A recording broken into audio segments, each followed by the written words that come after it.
ఏదో ఉండబట్టలేక నా బాధ నీతో చెప్పుకున్నాను.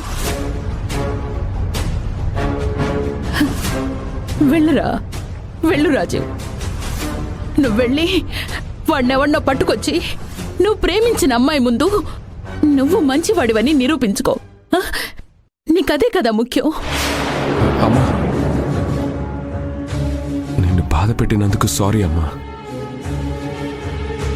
ఇక నుంచి ఆ శారద గురించి ఆలోచిస్తాను.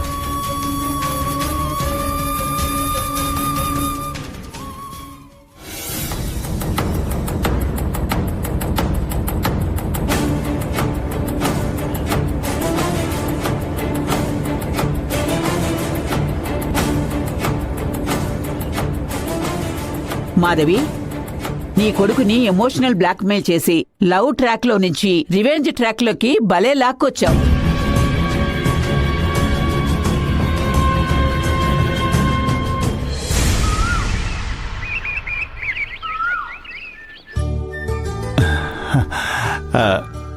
బాబు, మీకైతే మా జ్యోతమ్మని చేసుకోవటం ఇష్టమే కదా?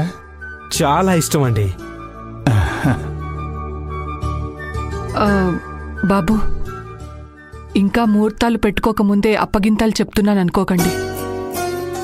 మాకున్నది ఒక్కగానొక్క కూతురు, గుండెల్లో పెట్టుకొని పెంచుకుంటాం.